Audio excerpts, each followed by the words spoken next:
Mason, come outside with me. Let's talk. That's a lovely offer, Mary, but I'd like to have a little birthday visit with my father before my siblings come in. You know, some of the things that you say to him... Offend you? Well, I'm deeply sorry about that. But the fact is, Mary, that communication between my father and me has never been better.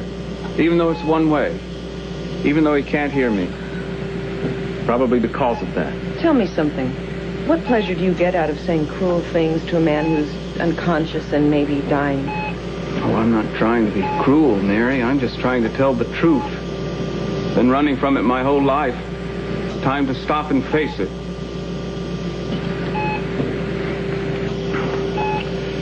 Well, I've wasted a lot of time over the years trying to win your attention, Dad. Last year on your birthday, I thought I'd finally found a way to do it. The ultimate gift. Something you had coveted and schemed for but never captured. The Lockridge beachfront property. I got it for you. And what happened? My ultimate gift was upstaged by Eden's less than triumphant return from her protracted stay in Europe. If Channing had given it to you, you would have turned it into a national shrine.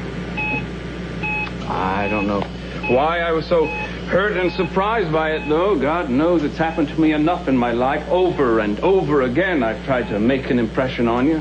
There were the golf clubs with your initials on each one in gold. You never used them.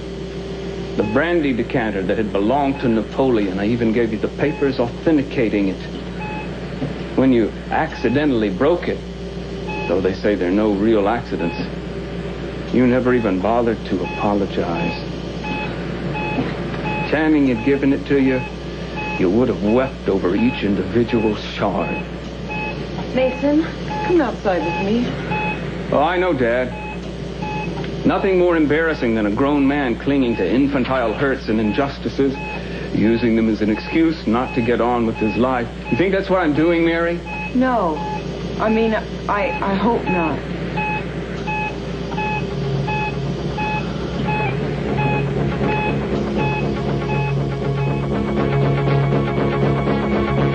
You have any idea how lucky you are to be marrying a cook like me? I sure do. Isn't this meal something? It is. It's wonderful. Usually have to taste it to be able to tell. I did. It's wonderful. Almost good enough to eat, huh? Are you going to nag our kids like this when I don't feel like eating? When I do the cooking, I am. Well, then I'll cook. We'll have real skinny kids.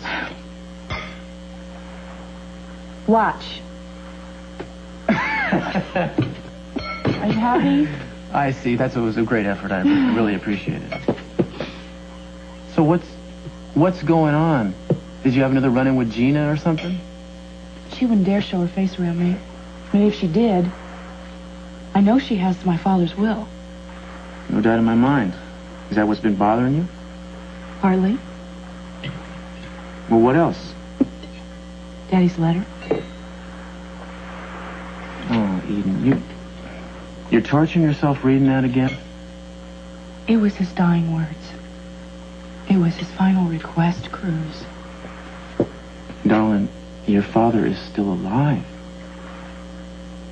Can you conceive of spending his next birthday with him just the way he is? Anything can happen in a year. No, maybe not. He begged me to not let him linger on. You know, I think it might sound crazy, but all day I've been thinking about what I would have given him for a birthday gift. That's a great idea. You should give him a gift. It'll make you feel better. It'll make him feel better, too, when he gets well. I can't help thinking that the gift that he wants the most is for me to keep the promise I made to him.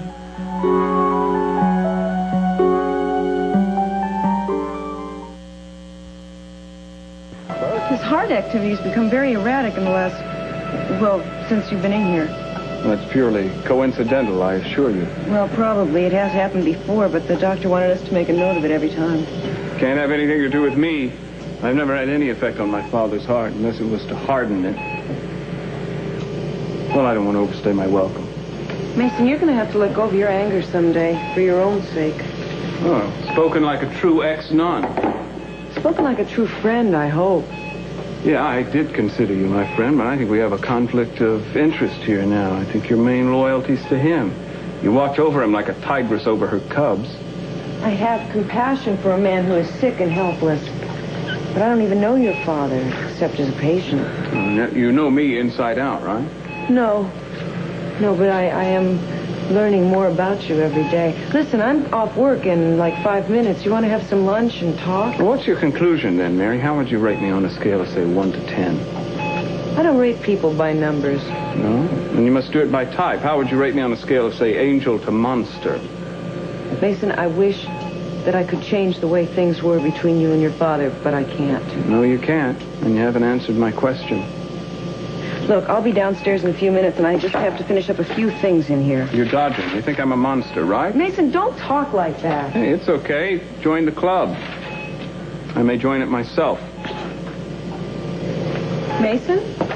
Mason? Look, I'll be down in a few minutes. Why don't you...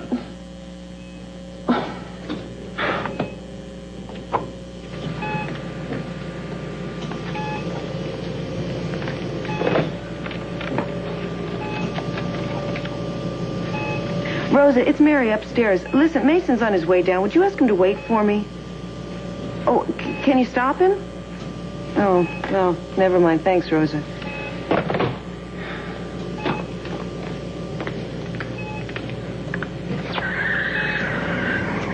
Oh, Mason.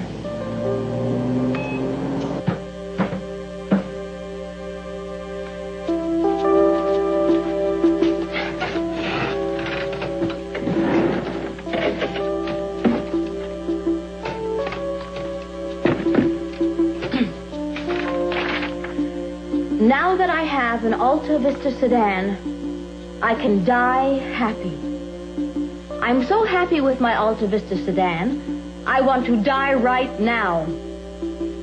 Let me die right now, because it's all downhill after driving my Alta Vista sedan. If I can't drive my Alta Vista sedan, life has no meaning. I should have been a copywriter.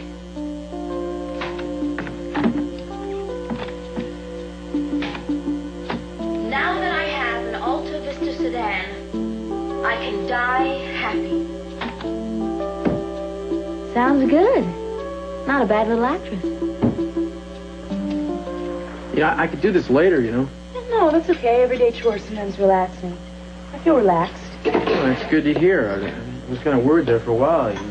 Yeah, I know. I've been taking you on a bumpy ride. Sorry. No, it's no problem. Besides, I think you're going to start feeling better real soon now. Probably about the time I spring my surprise on you. Which, of course, you won't tell me a thing about. Hey, why do you think they call it a surprise? Oh, I don't give you that.